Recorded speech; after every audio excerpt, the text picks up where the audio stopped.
Well, hello, Tri-State. Welcome back to Facebook Live. I'm so excited. This is our first Facebook Live of 2020. We just ask, as usual, that you stop before you watch this or wait till it's safe to watch it. It will also be available on YouTube, as always. We're going to just jump right in, I guess. We've got Vonda Cooper with us, operations, and so we're really excited for the new year and what she has to share with us. So I'm going to flip it on over to her, and you're good to go. Okay. Hi, everybody, and Happy New Year.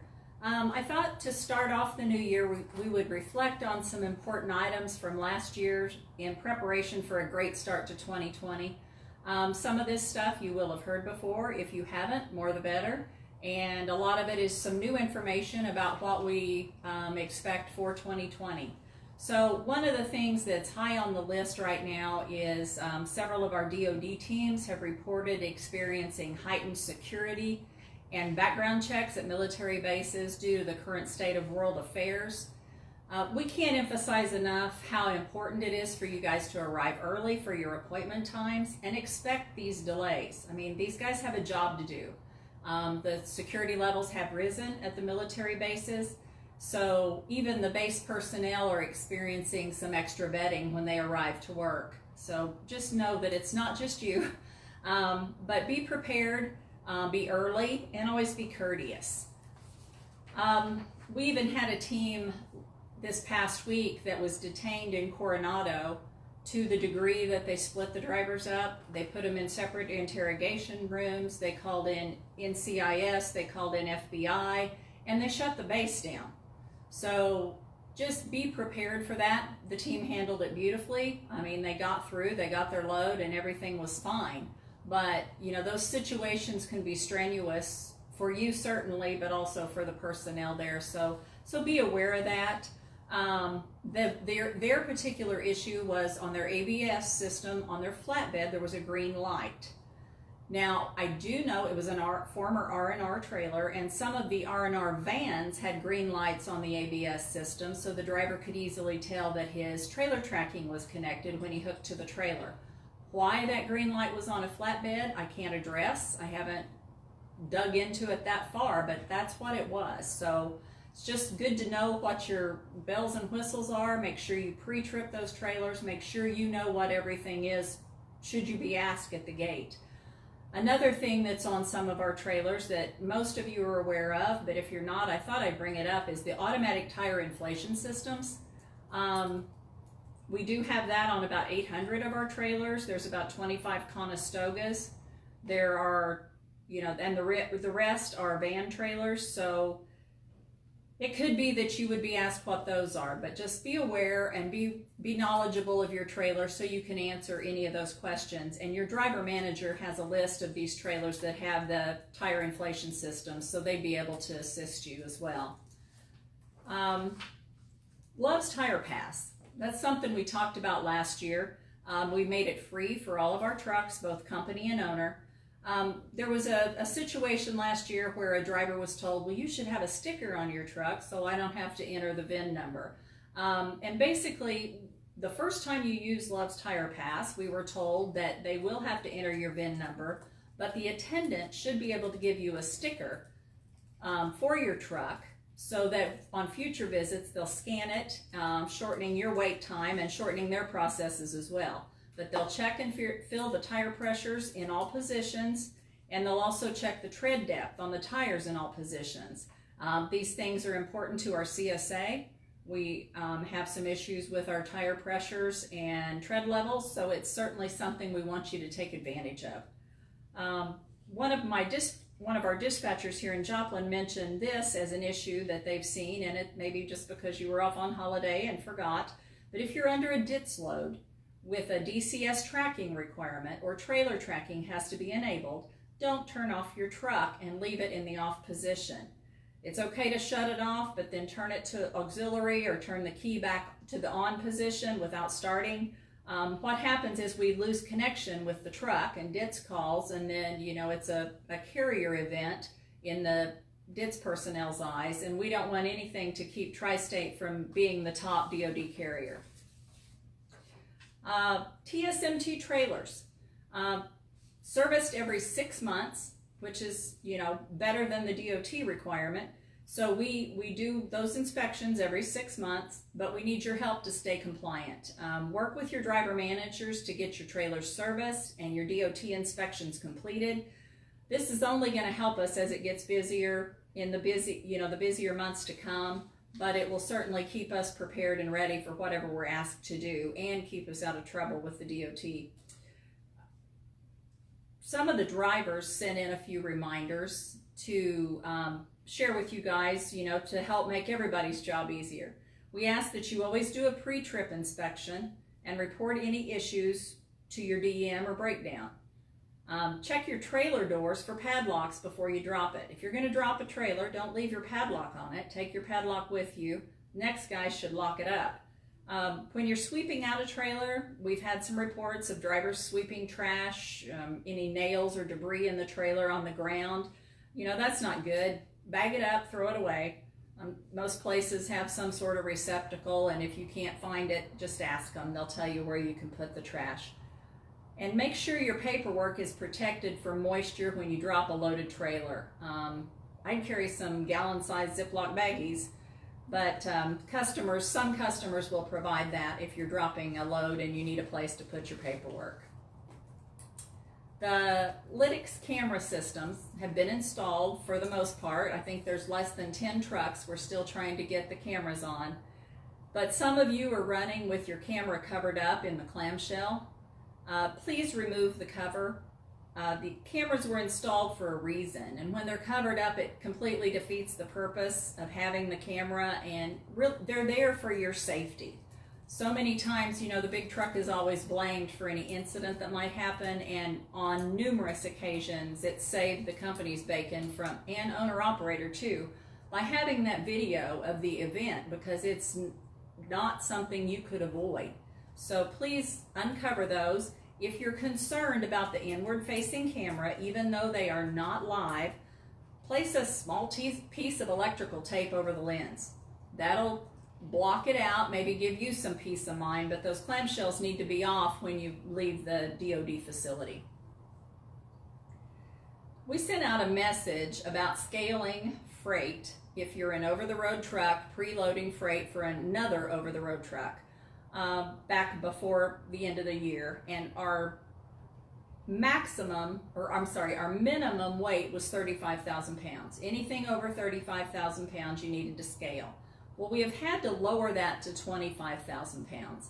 We had a couple of instances where even at those low weights, they'd shoved all the freight in the nose, so the axle weights were jacked, and we didn't have a scale ticket to help the next guy along, or we didn't get it corrected as we should.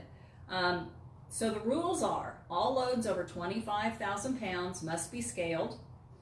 Driver must obtain a scale ticket from a certified scale. Driver must review the scale ticket to determine if the load is over axle or over gross. And if the gross and axle weights are legal, it's fine to drop this load at the predetermined location for a later repower. And we also ask that you attach the certified scale ticket to the bill of lading when you drop the load. If the load happens to be over gross or over axle, contact your driver manager or our after hours group. Then they'll direct you on taking it back. We'll make customer contacts. We'll take it back, get it reworked, or give you direction on what your next steps should be at that point. The weather, of course, this time of year is always a topic. But it's very unsettled right now. Here in Missouri, we're going to have rain, I think, this evening. We've got 50-mile-an-hour winds today. And by Sunday, they're saying freezing rain, snow and ice, and all that fun stuff. So just always be aware of what's going on with the weather. And with that, have stuff in your truck to help you out. Kitty litter, little shovels, whatever you can do to keep yourself safe, one, and out of the ditch, two, and just your awareness is going to be the best help for any of that kind of stuff. TWIC cards. We quit requiring application for TWIC in our orientation class a few weeks before the end of the year. Now we're to a situation where not everybody has a TWIC card that needs one. So if you don't have a TWIC card, get with your driver manager. We'll get you the information on how to get applied and get everything set up, because we need those for the ports, a lot of the border crossings, and some of the military facilities even require a TWIC card. January winter driving tips. That's your assignment for your safety video for January. I sent out some messages about November training not being completed, and some of the feedback I got was, well, my husband watched it, but I haven't yet. Isn't that good enough? No. Every driver needs to watch the video.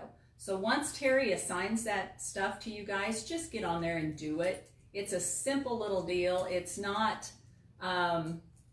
horribly time consuming, and it's pretty critical to the safety of our company, the betterment of our insurance prices, and all those things to ensure that everybody understands we're trying to provide the best information for you, but it's only good if you watch it and adhere to those videos and that information.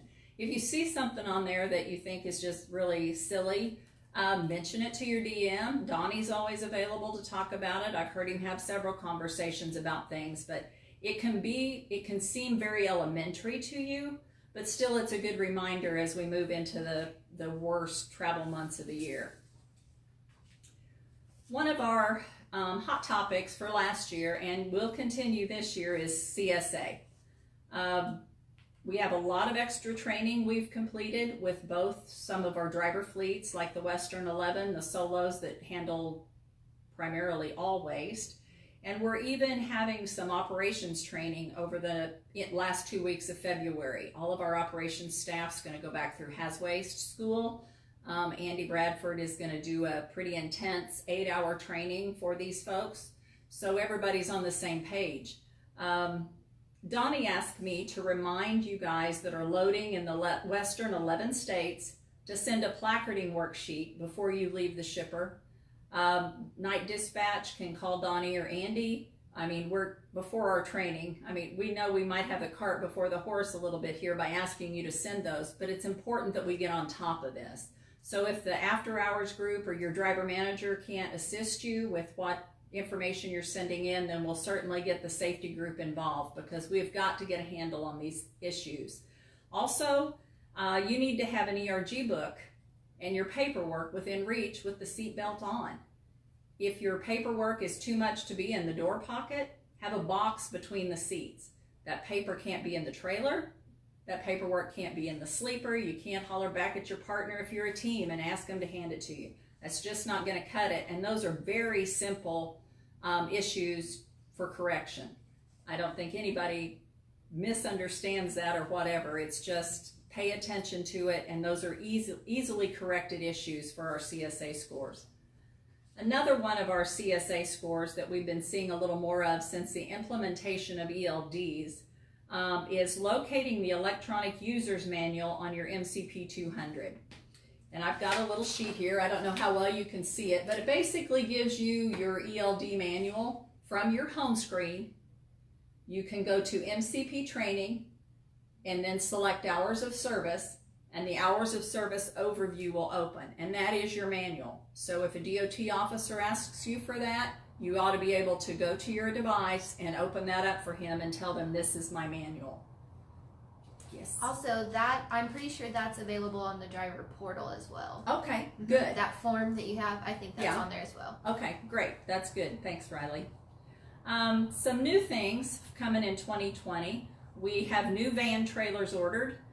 They'll be coming starting in March. There'll be about 50 delivered in March and April, and then we'll get another 40 in May and 40 in June for a total of 130 new vans. And then new trucks start coming in February. We're going to get 100 this year, and there'll be about 10 to 20 a month until we reach that 100 count. And the trucks will be equipped with IBG OmniTrax units. So the last thing I'm going to touch on, again, I'm going to circle back. Do we have any questions? I forgot to stop. Not at this time. I'm talking too fast, sorry. Current world topics. With everything that's going on, and I think you'd have to be under a rock to not have heard the news, but in case you haven't, we are in the lots of name calling and all that fun stuff with the Middle East. So we think what we're seeing right now is freight is very strong. We have been calling drivers to try to get them out of the house early, and I hope you don't find that inconvenient for you, but we have great opportunity to be making some good revenue, so we're trying to get the drivers out of the house a little bit early. Plus, it's our obligation to support the DoD warfighter, and turning down this freight is painful for the company's productivity, but it's also kind of against what we're here for in the first place. So just know that we believe freight is going to be strong as long as these crises seem to rise up over the weekend, seemingly, but we do think it will carry us into what is normally our busier months. So, and it affects the commercial side too. So commercial freight ships a little more if the DoD is producing weapons or what have you. So just know that we believe that freight is going to be very strong for 2020, and we want everybody available and taking the opportunity to generate revenue and help us out there. Anything? Okay. My last reminder, I want to just, with the tensions so high, and I told you the story about the team that got, separated and interrogated and all that kind of stuff. I need you guys to be aware that our duty, as I said, is to support the warfighter. Our main customer is the DoD, and the soldiers on the base are the face of the DoD. That guard at the base, who might be cranky, may have just heard that his best friend is being deployed, or that he himself is being deployed. He may be trying to reach family, trying to let them know. But they still have a job to do, as do we. Everyone, and especially our military, may be a little more sensitive than normal. Our actions and body language greatly impact how we're perceived and treated. Before we allow ourselves to rise to anger, please consider the potential situations of the other party. And guys, that's just being mindful. Be smart, be wise, be alert, and always be mindful of that other person and treat them with the respect you expect. And that's it, if there's no questions. No. All right, thank you.